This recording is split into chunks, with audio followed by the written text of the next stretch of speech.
Hello, Oilers fans. Austin here with today's pregame report between the Edmonton Oilers and the Los Angeles Kings. The Oilers and Kings, this is a massive, massive game for Edmonton. It has playoff implications. It has home ice implications because if the Edmonton Oilers win this game in regulation today, they will tie the LA Kings for second in the Pacific Division. Of course, the top two teams in every division get home ice advantage in that first round, and that would be massive for Edmonton because as of right now, the LA Kings have the best home record in the entire NHL. They've only lost 4 times in regulation all year long in Los Angeles, and their road record is not very good. The LA Kings on the road this season are 15-19-5. They are not a good road team. So for Edmonton, if you're going to play LA in round 1, which it seems very likely, though there is an outside chance the standings move just a little bit because if if Vegas keeps losing, one of these teams could bump and leapfrog them.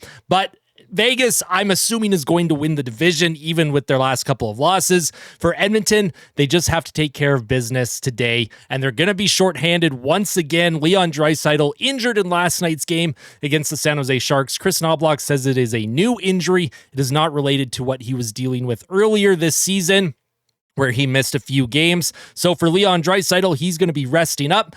Knobloch doesn't think it's serious. He will likely be back before the playoffs, though I wouldn't mind if the team just shut him and McDavid down until the end of the year, maybe get them in the last game of the year just to keep them fresh before the postseason. However, in saying that, where Draisaitl comes out, Trent Frederic could be jumping in to the lineup today. So we'll see if he does. Chris Knobloch says that there's a chance, and if he is in the lineup, I'm very excited to see what he can bring to this team. In today's pregame report, we're going to go over the lineups, the game day stats for both teams, the keys to the game, players to watch, and score prediction. So make sure you let me know all of your thoughts in the comments section below. And if you enjoy this video, make sure to hit that like button. It goes a long way in supporting the channel.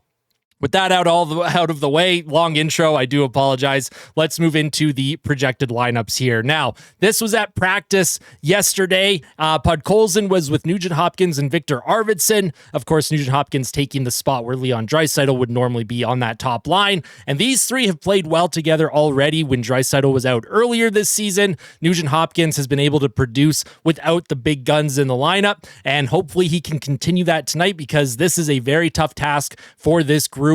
I will say on paper, though, I like Edmonton's forward group, especially when you add in McDavid, you add back Draisaitl, you add Evander Kane, Trent Frederic to this lineup. The LA Kings, they don't scare me. They don't worry me, even though they are a very good home team. The LA Kings struggle at putting the puck in the net. They're not good on the road, and they rely very heavily on Darcy Kuemper. Now, in saying that, the Kings, they are still one of the best defensive teams in the NHL. They're one of the best teams at shot suppression and high danger chance suppression, but they don't have any game breakers in their lineup that can just kind of take over a game individually the way the Oilers have with a guy like McDavid or Draisaitl. So when the playoffs start, if these two teams meet, I'm not worried about this matchup personally, but we have a long way to go until we get there, so let's just continue the lineups. Trent Frederic looks like he could draw in with Adam Henrique and Zach Hyman, and that has the makings of a pretty good line, in my opinion. I like Frederic and Hyman on the same line. They can both get in on the forecheck. Trent Frederic, obviously, coming from Boston at the trade deadline. He is a physical presence, and he has some secondary scoring ability as well. Last year, he had 17 goals. The year before, he had 18 goals. So he can put the puck in the net. His goals per 60 at 5-on-5. When he's given that ice time and given opportunity, he has historically produced at a decent rate. Not like a top line rate, but I do like Trent Frederic in this lineup. I like the look of that second line. On the third line, you'll have Jeff Skinner with Matthias Janmark and Connor Brown. They were by far Edmonton's best line against the San Jose Sharks. They're going to be looking to keep building that chemistry because if that is your third line once the playoffs begin, that is a terrific third line, in my opinion. I think it's great. Jeff Skinner can put the puck in the net. Connor Brown scored a beauty goal on the breakaway last night, and Matthias Janmark, he's chipping in as well with his play away from the puck. So that's a good sign for those three. On the fourth line, you'll have Max Jones with Kasperi Kapanen and Corey Perry. I don't foresee this line getting too much ice time, especially poor old Mac Jones. Listen, I know I've been harping on Max Jones a lot. I tend to single him out after every single game. I'm going to change the narrative here. I'm going to be a little bit more positive. Let's spin the Max Jones narrative. Let's see if he can produce well tonight. I am rooting for Max Jones. Maybe he scores a big goal, an unlikely goal for the team against the LA Kings. On defense, you'll have Wallman with Bouchard, Nurse with Stetcher, Kulak with Emberson. Now, Darnell Nurse has been playing some of his best hockey all season long. I really like his decision with the puck lately. I like his decision in the defensive zone. I like how he's jumping up in the rush, but he's not making dangerous plays. He's making the right plays, and that is huge for this team. He's been good at shot blocking as well, getting into lanes, getting his stick into lanes, especially on the penalty kill. So let's see if he can continue that play, because if he plays like he has been once the playoffs start, that is massive for this team.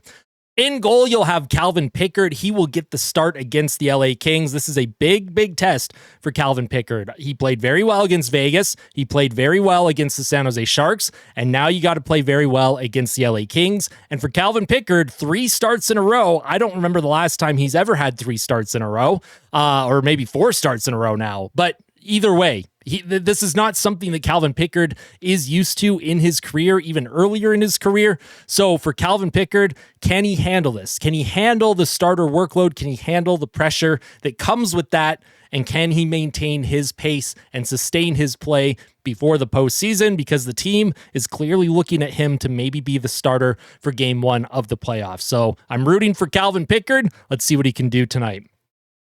Moving to the game day stats, the LA Kings, they are 43-23-9 on the season, 7-3 in their last 10 games. They've won a few games in a row here. The LA Kings have been rolling as of late. Expected goals for in all situations this season, they rank 4th.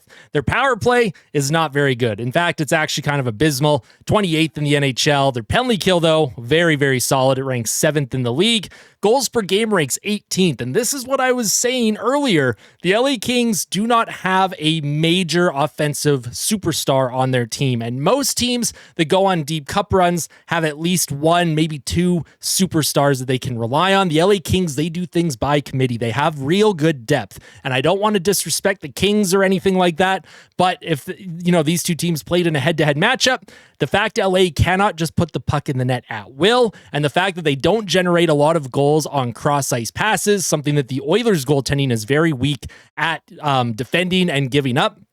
It bodes well for the Oilers in terms of this matchup. I think Edmonton matches up well against the LA Kings in any situation. Now, goals against, on the other hand, that's another story. They are 2nd in the league at goal suppression, and it comes down to Darcy Kemper being amazing this season, but it also comes down to how strong of a defensive team LA is. They clog up the neutral zone. They are nasty to try and penetrate through the neutral zone. You can't really ever get many attacks off the rush against them. They keep the shot clock counter very low, so if you're able to get at least 25, hopefully even 30 shots on goal, that is huge. Like the LA Kings, they're one of the best shot suppression teams, so let's see if Edmonton can break through their defense tonight. The LA Kings rank 5th in Corsi and 5th in shots for percentage. Looking over on the Oilers side, they are 44-26-5. They are 7-2-1 in their last 10 games. They have been playing much better as of late as well. Their one regulation loss that was just horrific against Seattle, that was an outlier, of course, in my opinion. Their expected goals in all situations ranks 3rd in the NHL. Their power play, it's starting to click. It's finding ways to score that aren't the usual Draisaitl one-timer, so that's real key as well. Penalty kill ranks 21st. Goals per game ranks 11th. Goals against per game ranks 14th. Corsi 4 ranks 4th, and shots for percentage ranks 2nd. The Oilers are a well-rounded team, a team that just doesn't have a lot of finish in that bottom 6, but some guys are starting to get going here. Victor Arvidsson's getting going. Jeff Skinner continues to find his offensive touch. Connor Brown, he scored. Let's see if he can continue that. Maybe Max Jones can pot one. Corey Perry this season has 16 goals. You never know. Let's see how the boys do. And as we jump into the keys to the game, we'll see if they can get the job done tonight. For the Edmonton Oilers, their keys to the game. Number 1, keep the LA Kings to the outside. The LA Kings, they have big bodies, physical bodies. They're going to try and get into the middle of the ice. They're going to try and get those slot chances, and they are going to drive the blue paint. They like getting shots in through traffic. They like getting sticks on pucks. keep them outside, do your best to box them out, and you'll have success tonight in the defensive zone. Number 2, lull the Kings into mistakes. Now, the LA Kings, obviously, they play a trap-style game, but the Oilers have also been playing a trap-style game. This is a game that's going to feel like a chess match, just like the 1-0 Oilers win back in January at Rogers Place in Edmonton. It felt like a chess match. One mistake, and that could be the difference. So if you can lull the Kings into a bit of a mistake, because LA, they're used to playing the patient game. But if things are real slow going for 2 periods, maybe LA Kings try and force something. Maybe you can take advantage of that. So let's see how Edmonton plays this game. And number 3, trust the system. The Oilers' defensive system lulled the Vegas Golden Knights. For the most part against San Jose, they did a pretty good job of keeping things to the outside. That first period, I think they gave up a little bit too much, just like they did against Vegas. But period 2 and 3 against Vegas and San Jose, Edmonton did a real good job at shot suppression and playing a good defensive system where, yeah, maybe the other team gets a ton of zone time, but they're not getting a lot of high danger looks. They're not getting any good shots, and you're able to just kind of get the puck and clear it with the lead. If the Oilers have the lead heading into the third period tonight, I like their chances of holding on and getting the win. For the LA Kings, their keys to the game. Number 1, trap that neutral zone. Of course, the Oilers, they do like to attack on transition. So for LA, it's going to be important to block that rush from ever happening, force the Oilers to dump it in deep, because Edmonton does not have a lot of speed in this lineup right now, at least not until Connor McDavid gets back into the lineup. And the Oilers, of course, they lost very speedy wingers over the offseason. They lost Warren Fogle, Ryan McLeod, who was a centerman, very speedy, Dylan Holloway. They lost a lot of really fast, skilled forwards, and it's going to be a lot more difficult to attack LA with speed this time around, especially in a 7-game playoff series. So for the Oilers, if you're going to have to dump and chase, make sure that you have the right guys going in to get the puck. Guys like Zach Hyman, Trent Frederic, Matthias Janmark, Connor Brown. Like, you're going to need to rely on your grindy, grittier style players to get in there and try and retrieve the puck. And hopefully you can find a way to get some shots on net, work the cycle, and get some garbage goals here. Number 2 for LA, be physical. The LA Kings are a big team. They are a physical team, and they are a team that can assert that physicality. And, the more you get hit, the less likely you're going to make the right play, because when you know someone's coming to hit you, when you have that puck, you tend to force it. So the LA Kings are going to try and force the Oilers to make mistakes by getting in on that forecheck and getting on the physical side of the puck. And number 3, home ice supremacy. This is a mental thing for the LA Kings at this point. They know how good they are on home ice. It's like when they go out there in Crypto.com arena, they know they're going to win. For the Oilers, plant a seed of doubt. But for the LA Kings, they know how good they are. Home ice supremacy is key for them. And players to watch, Trent Frederic for Edmonton, if he is in the lineup. If he is not in the lineup, my player to watch is going to be Darnell Nurse. And for the LA Kings, Andrei Kuzmenko, who's kind of bounced around a few different teams over the last couple of seasons, but he seems to have found a fit with LA. Kuzmenko has 6 points in his last 5 games, so look for him to have an impact on this game for the Kings tonight. Now, with all that out of the way, I know this is a long video and I'm yapping here. The score prediction, what are we going with? Am I predicting an LA Kings win or an Edmonton Oilers win? Well, I'm feeling very positive. I'm feeling good going into this game. I'm going to predict a 4-3 Oilers victory in regulation. I think the team is going to rally around the guys that have been injured recently. I think they're going to rally as a group. Trent Frederic, if he gets in the lineup, I think he's going to have a huge impact on this game in a positive way. And I'm going to say the Oilers are going to win this one 4-3. But let me know all of your thoughts in the comment section below. Let me know if the Oilers are going to win, if you think they're going to lose, if you think it's going to be a good game, bad game. It is a matinee on a Saturday. Of course, Oilers have not played well during matinee games this season. Let's see if they can flip that narrative around today. So if you end up enjoying this video, smash the like button. And if you really liked it, make sure to subscribe to the channel. It goes a long way in supporting. We're almost at 5,000 subs, so thank you all for your continued support. Tell someone you love them. And as always, fight like a kid, fight like Ben. Let's go Oilers.